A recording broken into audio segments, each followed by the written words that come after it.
Good morning, everyone. I am Rebecca from ChemKnits, and I'm here in my kitchen ready to dye some yarn. Today, we are going to be looking at a collection of new to me Dharma acid dyes, and I'm going to do some really crude swatches by adding a little bit of the dye powder onto some yarn, low immersion, so you can get an initial sense of what colors might break and how the hues compare to one another. This is something I love to do when I get new colors because it's a fast and dirty way to get an initial sense of the colors, especially since the hues and intensity might feel a little different when using the dry powder than the little swatch card that you can get from a Dharma trading company poster. I have done this with a number of other Dharma and Jacquard acid dyes in the past, and at some point I do want to compare all the reds I have to one another and the blues and things like that. But today we'll primarily be focused on the colors that I have never played with before. I have broken in and used a couple of these colors for some ChemKnits dye-alongs, but anything that I haven't done in one of these big swatching videos, I will be looking at today. Now, let's go look at the colors and group them. I mentioned the Dharma Trading Company swatch poster. I actually like to get this and cut it up and then tape the color swatches to the lids of my acid dye jars. This makes it a lot easier to not only get colors out of the containers where I store them, but to have a sense of what the different hues might be like. So that way, if I'm going to play with colors that I don't know very well, it's just a really helpful place to start. While I'm arranging these colors, moving the tape seal, and taping on the swatches, I want to take this opportunity to give a huge thank you and shout out to my ChemKnits patrons. Thank you so much, Jessica Parco, Karen Siegel, Claire, and the rest of the Fiber patrons. You'll see some of their names crossing the screen right now. The ChemKnits Patreon is a great way for you to help support the content that we see here on the channel. And you get access to some Patreon exclusive newsletters and early access to the Dyepot PS series, which is this series you are watching right now. To learn more about the Patreon, you can find a link down in the video description, and I hope you'll go check it out because there are also some other really fun perks. Of the Dharma acid dyes we are looking at today, as I mentioned, there are a few that I have tested, but I want to include them in this mix because this is the batch of colors that I ordered together. Here's a copy of the Dharma Trading Company poster that I was talking about that I cut up for these projects. The thing I don't like about the poster is that like colors aren't grouped together. So looking at it, it's really hard to compare, say, amethyst to berry crush or sour apple to radioactive. And so that's another reason why having them cut up like this means I can move them around and sort of decide, oh, okay, sea spray is a little more green than baby blue eyes. I'm looking at these colors thinking about how to best arrange it. So we've got reds and pinks, yellows, greens, and browns. Actually, the blazing orange, maybe I'll move it over to the reds and the pinks.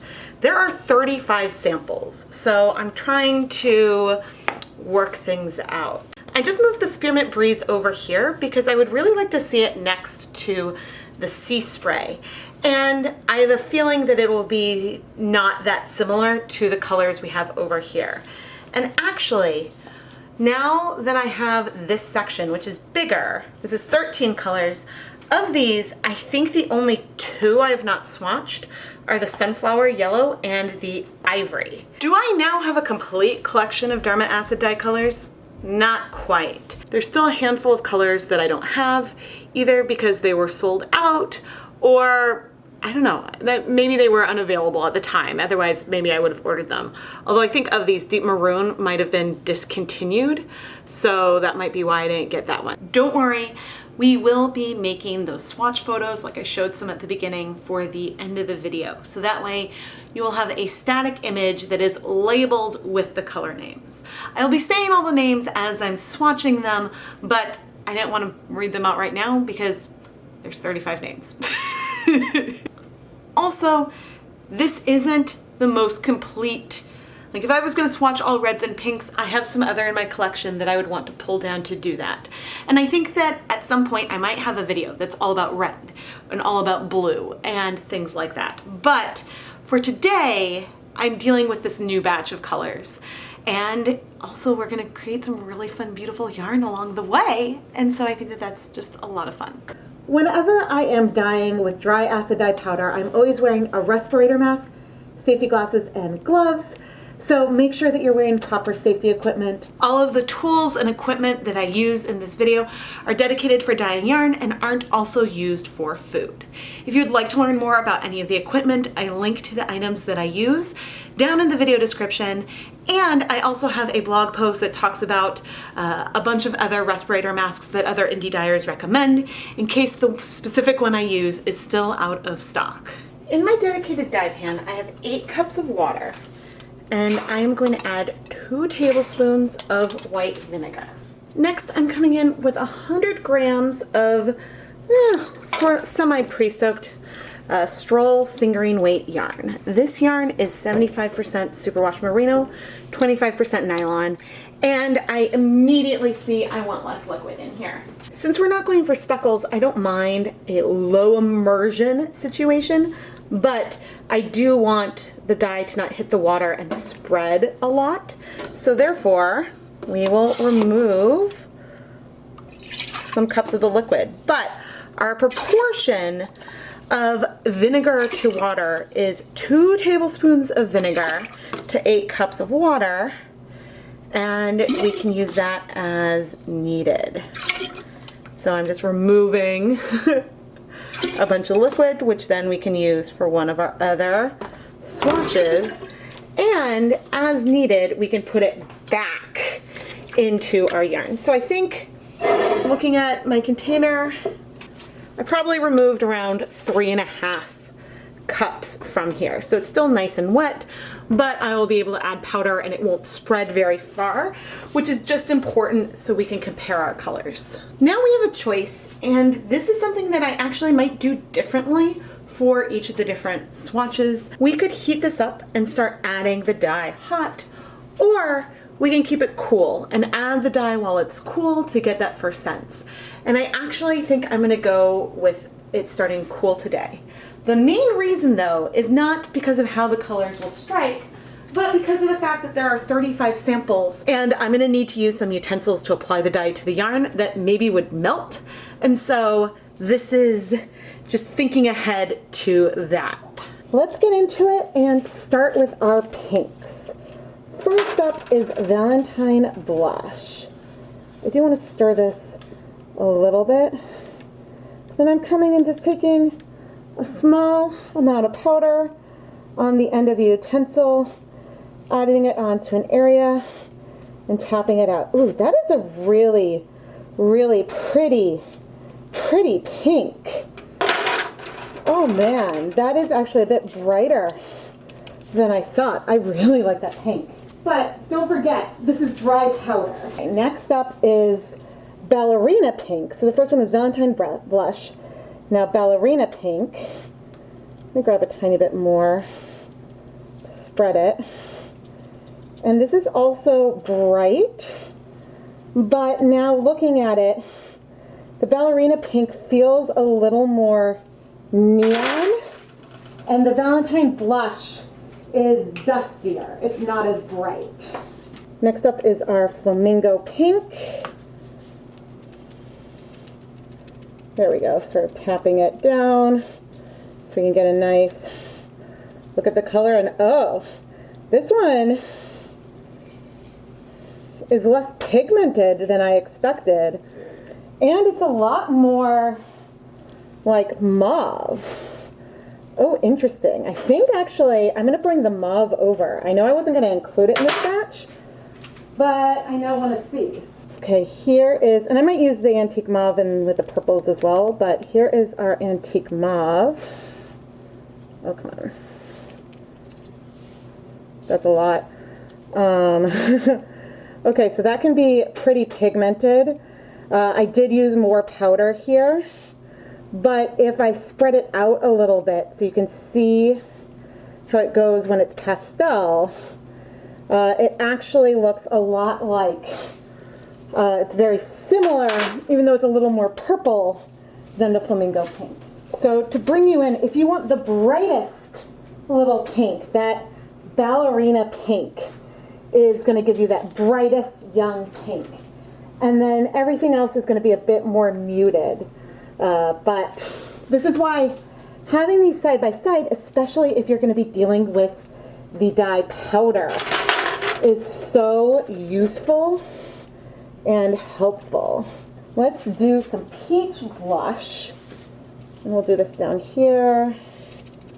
So that way we can compare it nicely to our pinks.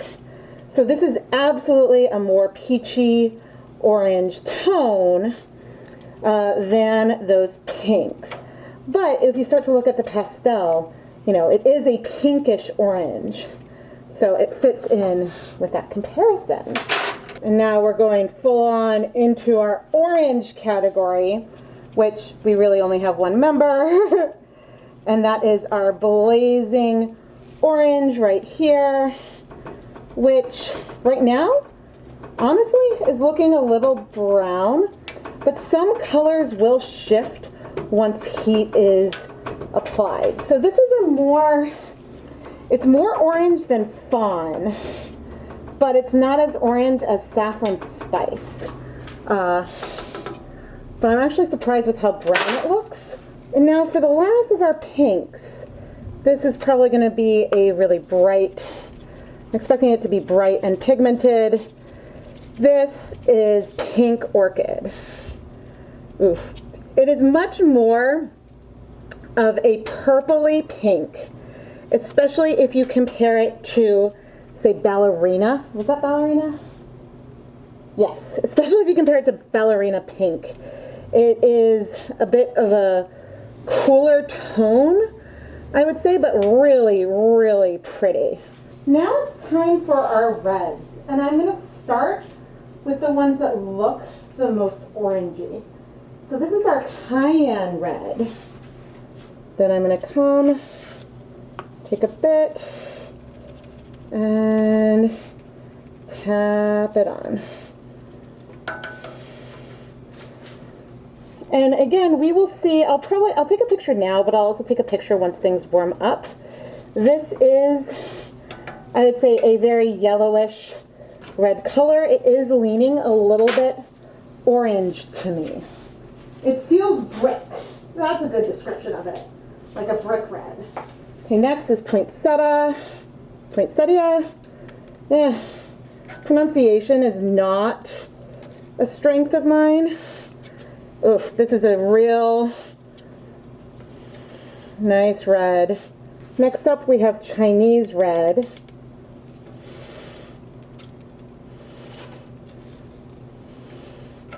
Oh, interesting. That sort of disappeared. What? Did you all see that? Said a lot more. I thought I had. That was just a lot of powder that I dumped on.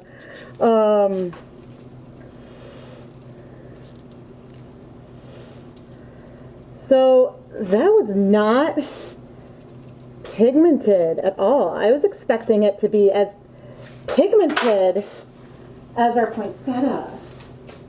What? That just felt weird. Especially given the swatches. That is not the color I expected. But we will see what happens when we start heating things up. Finally, our last color is oxblood red.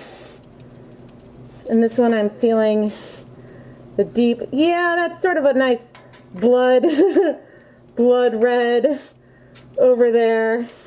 So I don't know what the best red is, but the Chinese red really has me confused. Anyway, let's start heating this up. We are on my gas stove with 2 burners here and here, and I'm gonna heat it for a couple minutes until it starts getting a bit steamy. One other thing I'm gonna do right now is move it out of the shadow. I love this. I would say of the reds, this is my favorite. That red might be a little more true red I don't know. Oh, look, but with the heat, the Chinese red is shifting. See how this half is now more red than that other half? There's a chance that there's some spread from another color, but I think if I move this so it's more directly on the burner, I wonder if I'm gonna see this transition. Kind of seems like it. I reduced the heat to low and I just took another picture of the swatch. I took another swatch picture because the Chinese red has come through and that's a beautiful color. So I would say that it's important to think about the way you are looking at your colors, especially if you're looking at it cold and then you heat it up. Like I know that Dharma Deep Purple in a stock solution bottle sometimes looks really, really brown, and then it turns into the beautiful purple in the pan. Navy also can look a little purplish before it gets exposed to heat. So those are just things that you need to, I guess, think about. But that was pretty dramatic. Anyway, I'm gonna let this heat for, goodness, let's say 10 minutes. And then we will move it around and finish this as a colorway, pulling from some of these same hues a little bit more. It's been 10 minutes. We might still have some undissolved color around. I'm not actually worried about that. I don't worry about bleeding and spread.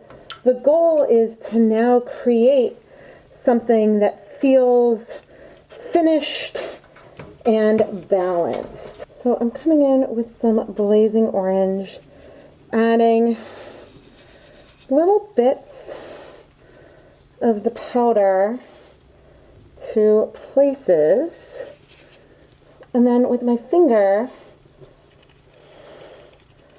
I am tapping it in. The heat is on low and there isn't a lot, but this is a way for me to distribute the color without needing a yarn mop. And then making sure my gloves are dry, I'm coming in with some pink orchid and doing the same kind of thing. Using up that bit of powder that I have and then tapping it in. I don't mind if we have some whites left in here. Just the goal is to bring in a little more color. And I'm opening this up around the tie because I think I might want a little more antique mauve. Bringing it in, focusing a bit on some areas that don't have as much color.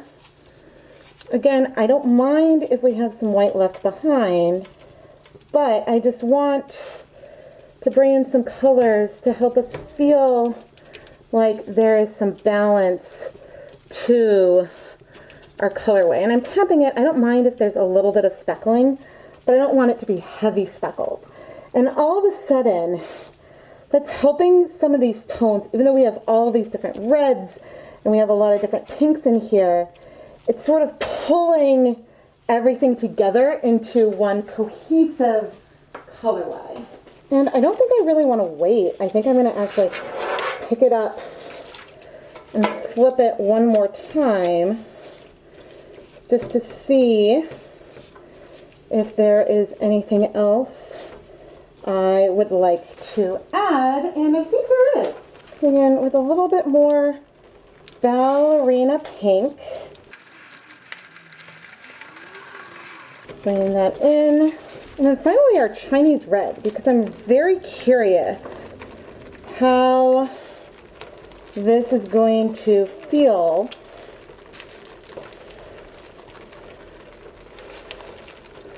Got a little bit left over there.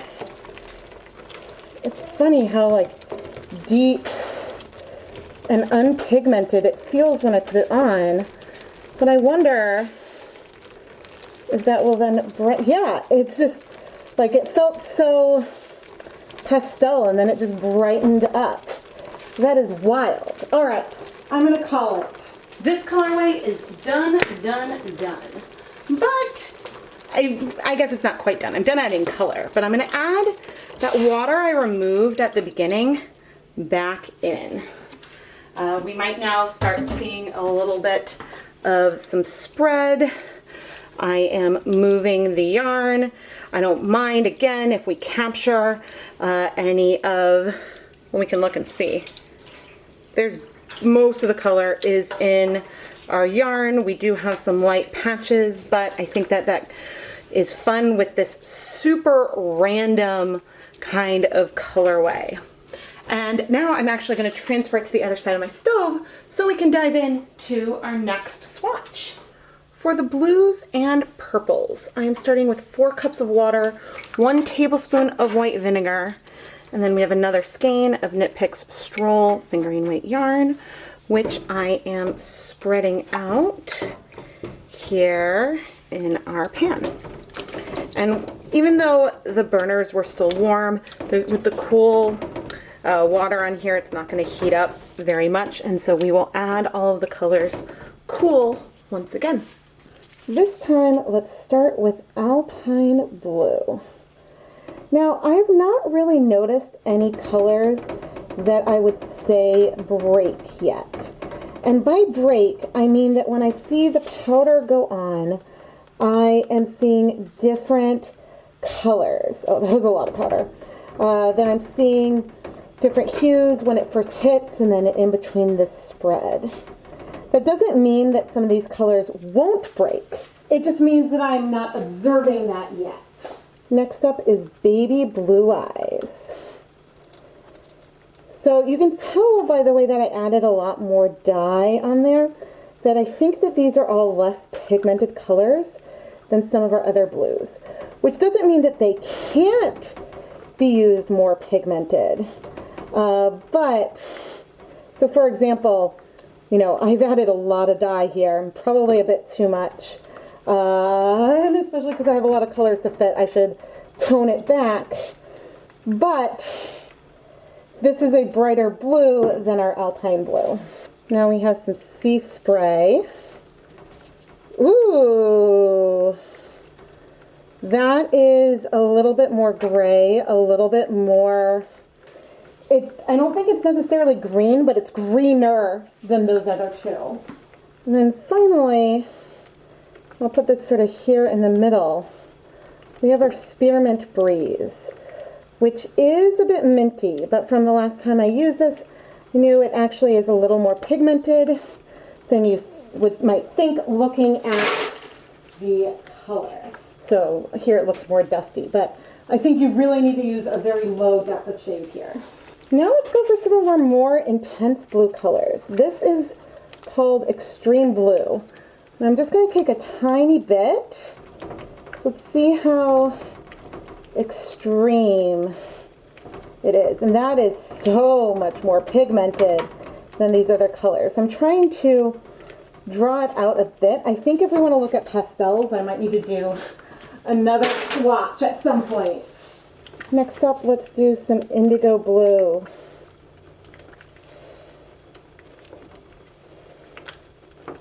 Maybe a little more. Ooh, that is deep. This is not bright at all. It's very much a deep, dusty blue. And finally, I'm coming in with some Midnight Blue. Now, ooh, this is looking, whoa. Midnight Blue looks very purple. Could these be mislabeled? It could shift when it heats up. But this, I mean, the Midnight Blue is, I would say, more purple than the indigo, but I don't know. I don't know what's going on there. I love that color though. It just is not, it's not what I expected. It's absolutely more purple than what I expected. Well, since we're shifted purple, let's do the Hyacinth. Oh, that was a little more than maybe I wanted. Okay, this is a color that I have a feeling might come through more once we start heating it up. It sort of went really dusty and disappeared a little bit. So I'm expecting it to come back. But, that being said, that could be the color. I mean, that's not far off from what we have here. The final 4 colors that I'm adding on have actually been swatched in this video or others. Here is some of that antique mauve, which is way pinker than these blues. We're coming in with some aubergine eggplant up here, which is a deep purple. So I would say with a more true purples in the mix, this is looking more blue.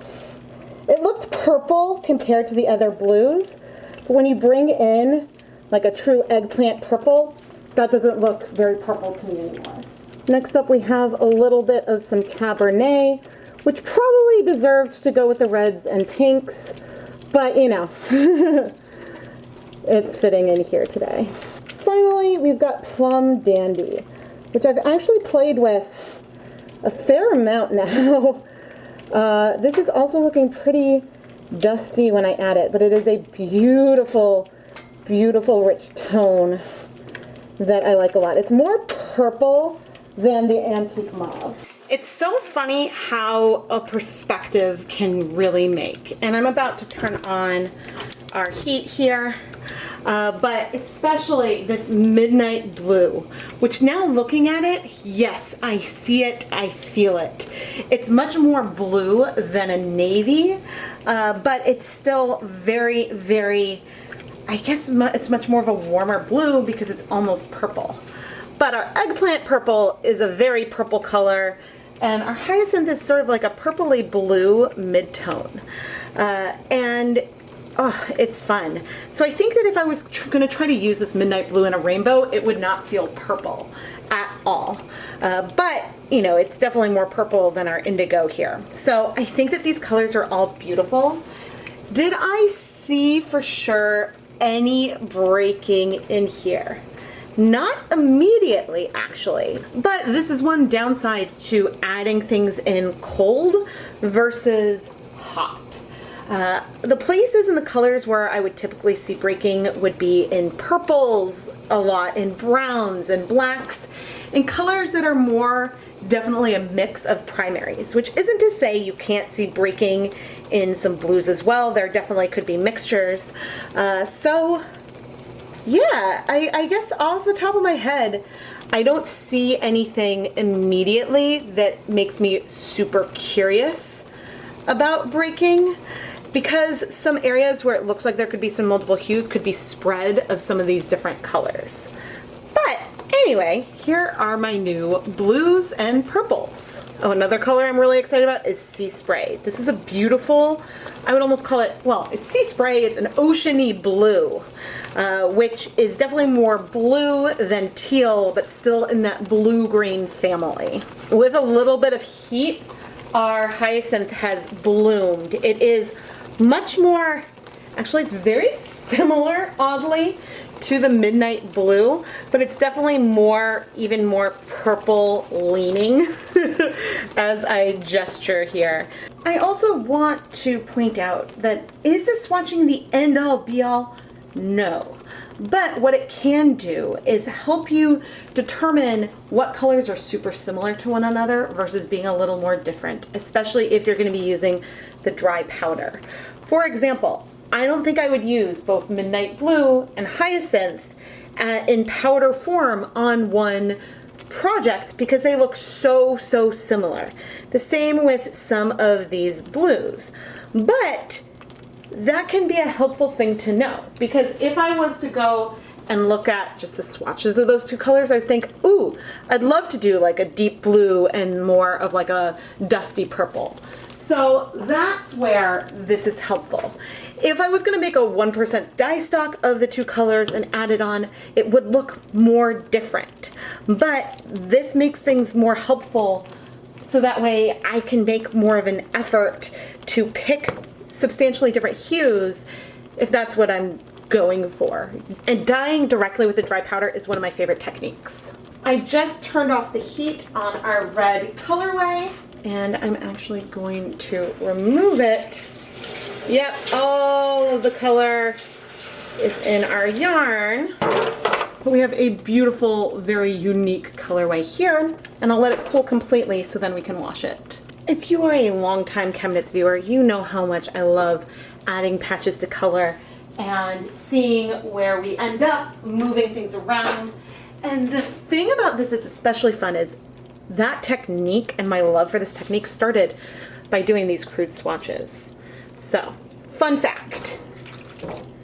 Fun fact. We actually have some pretty decent color penetration once we've flipped the other side. But I do find myself wanting to add some more color in here.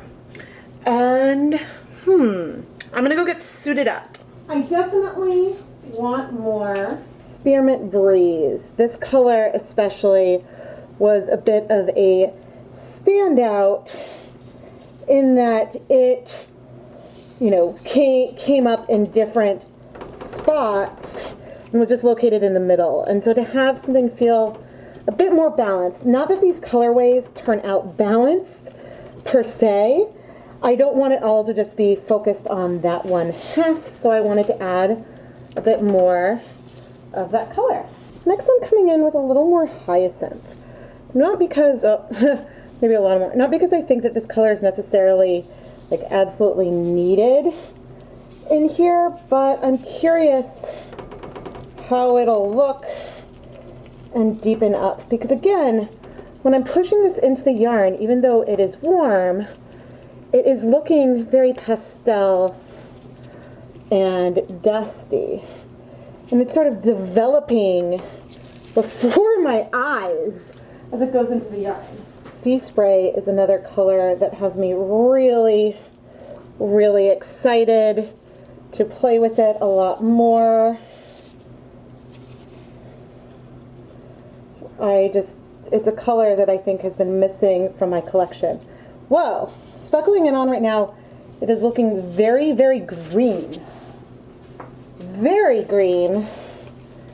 Okay, and then it turns more of that oceany blue once it dissolves and heats up. That is interesting. I've actually heard some people who, I think I've heard chatter of people who the color that this one might be one that shifts a little bit and can cause some confusion by people, especially when they're trying to replicate colorways. I don't think that Sea Spray is like labeled as one of the like tricky colors or something. This is some baby blue eyes, but it's just worth bearing in mind. Let's see. Just adding some of this all over, bringing more of the blues in. I will be moving the yarn again momentarily. I'm like looking for where I placed all of this color. And I guess when I move again, the only other thing that feels out of place, I'm gonna have to check my notes, but I think it's that Cabernet. Let's just add a little bit right here before we go flip. Whoa, that seems quite deep. Painting like this is so fun. I really enjoy it. That's a lot deeper than I thought. Maybe it was one of the other colors. But even if it was one of the other colors, it still brings more of those reddish tones into our yarn. And I am going to flip now. Things are going to spread, but I am okay with that. I am okay with that. Let's see. What I'm looking for are areas where I want more color. And again, I don't mind if there is white left behind. That isn't a problem. But sometimes it's fun to try to mitigate it. Bringing in some more spearmint breeze, just because I want a bit more of it. Part of me was tempted to bring it further down there, but I'm not going to. I'm going to just sort of leave it over here. Now I'm thinking that that standout may have been some Plum Dandy. So let's see. Again, this colorway is going to be random. Maybe not. What was so bright? Oh, maybe it is the Plum Dandy. It's like, what was so bright? Because this is like sort of really, really deep now. Anyway, let's end off with just a bit more of this Alpine blue. These colorways are so random, and it's just fun. Oof, that is so pretty. So pretty. Yeah, and it's just bringing us a very random type colorway. I know I keep saying that I'm done, but this is like one of my favorite things to do. And I don't mind bringing some spread of some other colors in, but yes, I think I want to call it. I just enjoy the randomness, and you can see how this is going to be non-repeating. It could be asymmetric, and I think all that's fine and fun. All right, I lied. I want a little more right there. I'm bringing Midnight Blue this time. Okay, I didn't lie. That's not fair. But I changed my mind. So, and wanted a little more color.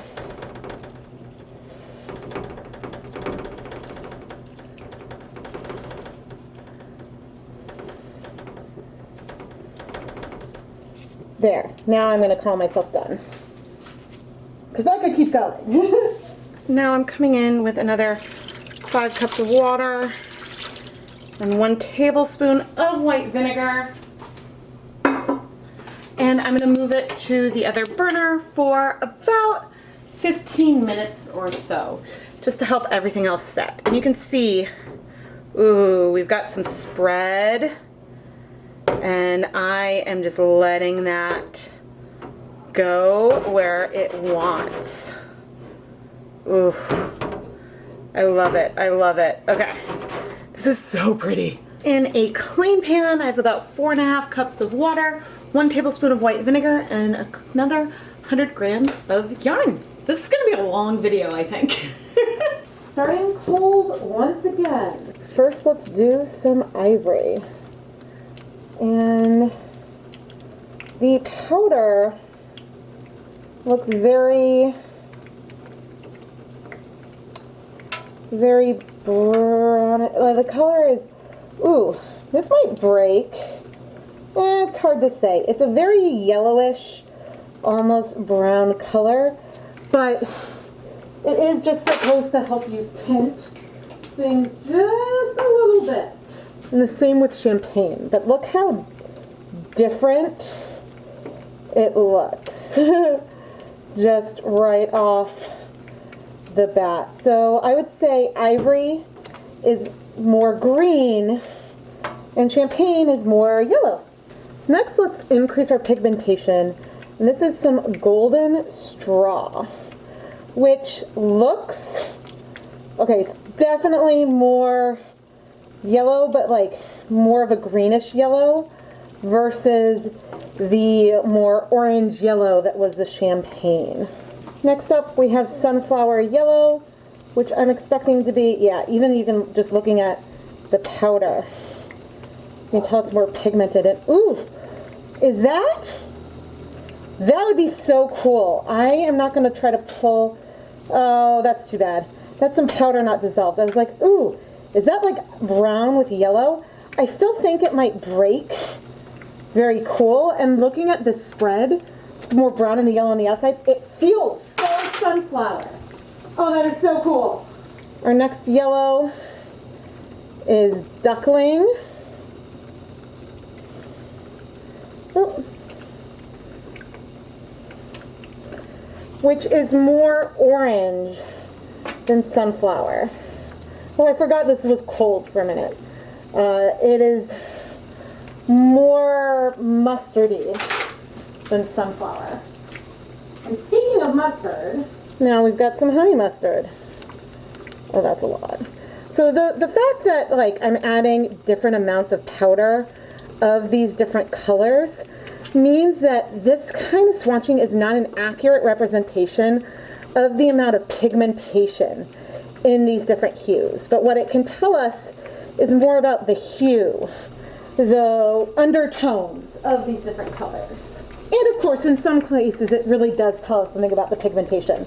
Although you would never expect ivory and champagne to be very pigmented. But we could add lots of powder and pump up that volume. Coming in for a closer look at our sunflower, our duckling, and then our honey mustard. These are all colors that you could say, oh, they break from like a more orange to a yellow. Don't forget that with yellow pigments, when you get them really, really concentrated, they look orange. And so that doesn't mean, we might have some breaking in here. We definitely have some, oh, this is like what I saw in that other dye cup. Yes, there's something that comes in less, some little speckles. There could still be breaking in that, but it's not immediately, okay, this is broken. The golden straw did have a little bit of green. Again, not sure if this is a good like breaking candidate, but you could get these different hues with speckling. Now I am coming in with some greens. And the first up, and oh, this will probably be pretty, yeah, dark. This is, oh no, our Kelly green, which I accidentally flung down. I thought I was filming. I just did moss green next to it. Next up is lichen, which is a color that I am a little obsessed with. I think it probably breaks, but I used it mostly with some other colors, and so I really want to have a chance to just play with it on its own. Chartreuse looks super, super similar to lichen with the swatches, but the colors are actually pretty different, with the chartreuse being a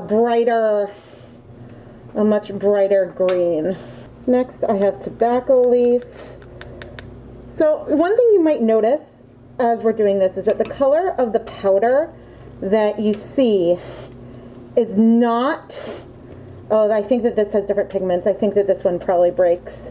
The color of the powder that you see in the jar doesn't necessarily represent the color that you see on your yarn, although this one is pretty close. Olive brown absolutely breaks. By the time patrons get early access to this, you probably will get to see an olive brown video. Oh, interesting. This absolutely breaks, but cold, I'm seeing a lot more of just brown, and I'm not seeing the green tones.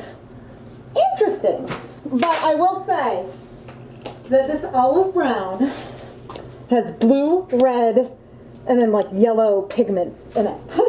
Finally, last up is teddy bear brown, which is a beautiful, warm brown color. Oh, so pretty. Oh no, I forgot to leave space for me to redo the golden straw, but oh well, I do have another swatch with it that I will put up again near the end. And now I'm going to start heating things up, so I guess we can see if any of the colors shift. Whoa, okay, check out what's happening here. I think this was our tobacco leaf. It's red, and there's this like, wow. And then here is our olive brown, which you can see that brown and the green. Whoa. It's hard to be completely sure with everything just because, ooh, moss absolutely is broken. I see multiple hues in there. But some of these, like the colors are spreading, so that can make it a little harder to be super definitive. But, whew, that's cool. Meanwhile, our friend back here is looking very like magical and mystical.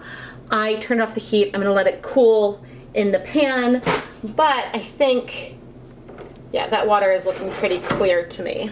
If I were to go and play with these colors combined intentionally, I don't think, oh, whoops, oh well.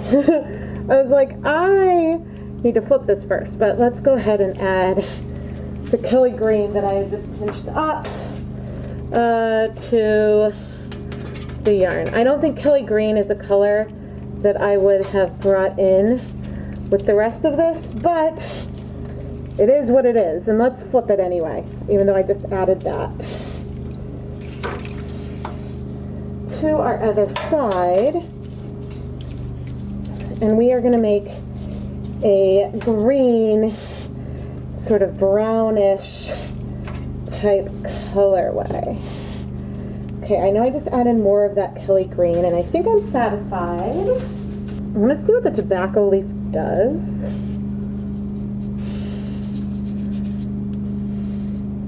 That color just felt super interesting to me. It's so like greenish. I'm trying to see. Okay, there's absolutely red pigment in there. Potentially some deeper green as well. I don't think normally I would combine that with Kelly green. I really, really don't. But sometimes you just have to explore what you have got. And while we're talking about what we've got, let's bring some more chartreuse in. And then I'll come in with some brown to sort of bring everything in. Although I have to say, these colors layered together with that Kelly green, it does work. As you combine them, there's something that does work there. But I'm now coming in with a teddy bear brown, and I'm not going to tap this down everywhere. I will in some places, but I also just want to speckle with it. Some of these are really heavy, some are lighter.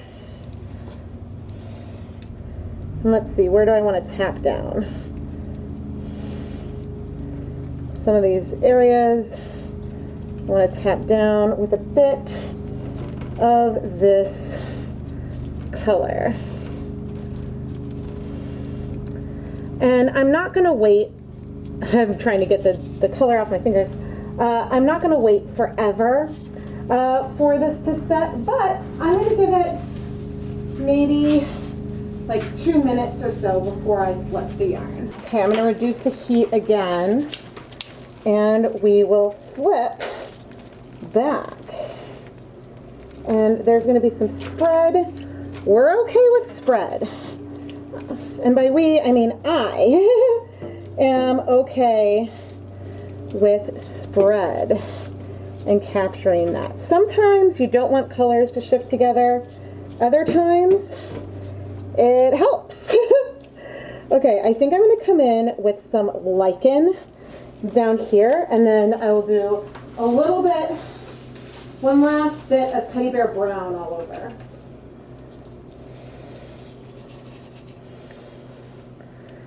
Maybe little bits over there.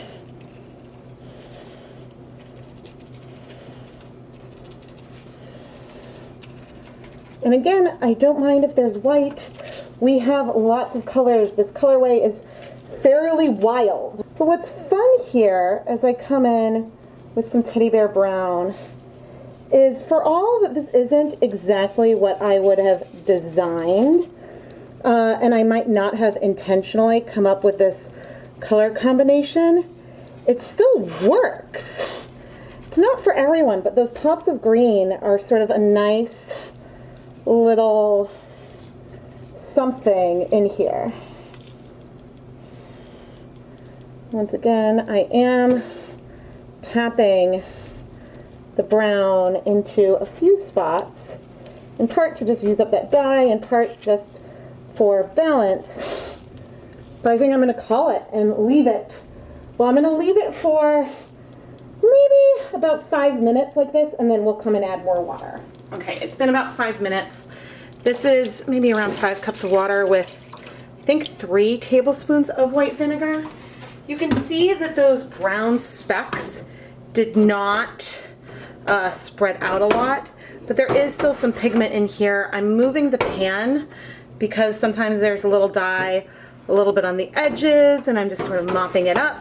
But now I'm going to bring the heat back up and then heat it for about 15 minutes. Then I'll turn off the heat, let it cool, and we'll wash all of our yarn. Let's wash our yarn all together.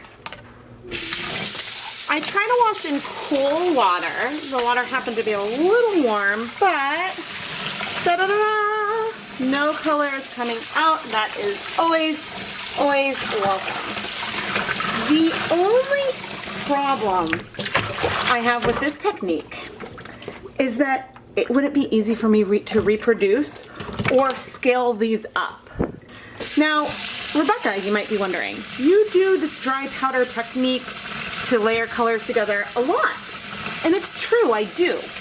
But the reason why it would be hard to do this is since these skeins are so spread out within the pan, I can add so many different colors all over and not have to flip a million times. Whereas when I have 3 or 4 even skeins of yarn in a pan, that is a lot harder because you have a lot less access to as much fiber from each skein at a time. So I don't know the best way to deal with this, but all I know is that I want to explore more in the future.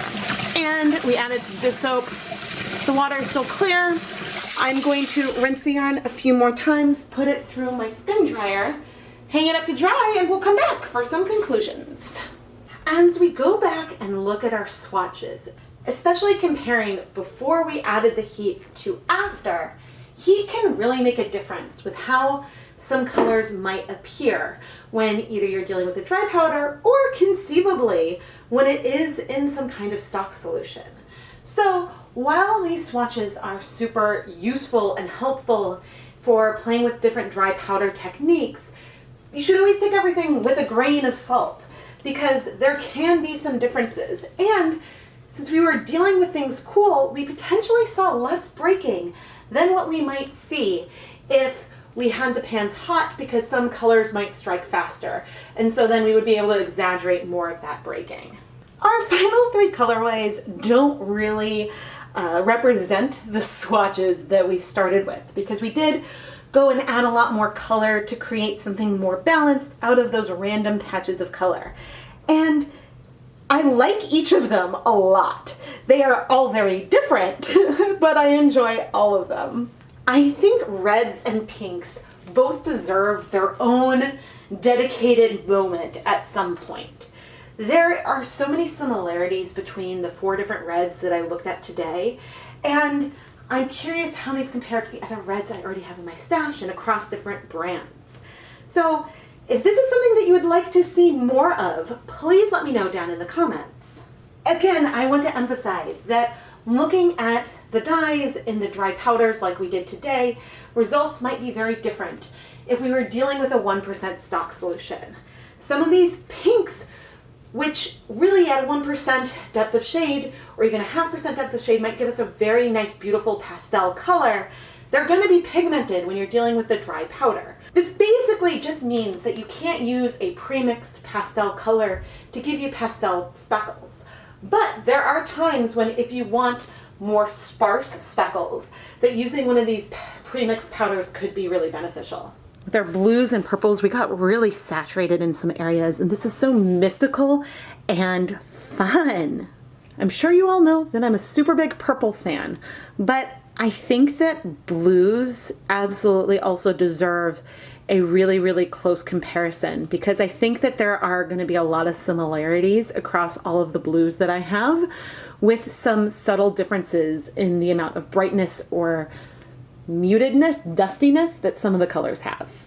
Overall, looking at various premixed colors, I've found that browns and greens tend to be a lot more distinct when compared to one another versus a lot of reds or a lot of blues. But if you take a step back and think about it, that makes some sense given that these are mixtures versus being primary hues. And so if you want a very specific red, having multiple pre-mixed examples can be helpful. You see this in food coloring as well, just because there's a lot of different, it would be harder, I think, for someone to necessarily mix those on their own when the differences are so subtle. Again, I don't know a lot about acid dye pigments. With food coloring, I know how many food coloring molecules are used in the US, and that I know, okay, secondaries are a combination of these. I don't have that same knowledge with acid dyes. And while a lot of these greens and browns break, and I need to look at, and we need to try to break them intentionally at some point, it doesn't mean that some of the other colors we looked at won't break when speckling. So this is something to keep in mind. And if you want a color to speckle with, and you don't want it to break, it's worth doing a specific speckling test versus a kind of swatching like I did here today. I am Rebecca from ChemKnits, and don't forget to go and check out the ChemKnits Patreon for early access to the Dyepot PS series and other really, really fun perks. While you're at it, don't forget to subscribe to the ChemKnits Tutorials YouTube channel if you enjoy these videos. And if you want to know whenever I release new content, make sure your notifications are on. Press, smash, pound that bell icon. The biggest way that you can support the content here on this channel is by watching and engaging with these videos. So leave a comment below and let me know if you want cross-brand swatches, or if there's some other acid dye brands you would love to see me eventually dive into. I have limited space to store dyes, and so I'm definitely interested in looking more at, say, Country Classic and Pro Chem. I've never tried Pro Chem before, but I don't think I would try for like an extensive collection of each of those colors, but it could be fun to get some primaries and compare them along with some primaries from both Dharma and Jacquard, because I currently have a complete collection of Jacquard acid dyes, and with this batch of colors, a pretty complete collection of Dharma as well. Not quite complete, but close. If you watched the entire video, thank you so much. I have left timestamps down below in case you want to go back to one of the swatch screenshots. Oh, maybe I need to write a blog post with these screenshots just to have them out there for people to see. If that would be useful, let me know down below, because it'll serve as a reminder also. I also have another idea that's been swimming around in my brain for a while. I really enjoy with food coloring pulling random colors and mixing them together to see how they break or what they get. But I also think it could be fun to randomly pull acid dye colors and then decide on a way to use those colors together to create a cohesive colorway. And it can't just be mixing them together, although that could be a part of it. So, I don't know, if you'd be interested in seeing a challenge like that, let me know down below. And gosh, it'll be a while before I can do like a huge, like 6-8 hour live stream again. But just in terms of scheduling and remote school and things like that. But I think that some of these challenges could be really fun. Thank you so much for watching, everyone. I am Rebecca from ChemKnits, and thank you so much for watching, everyone.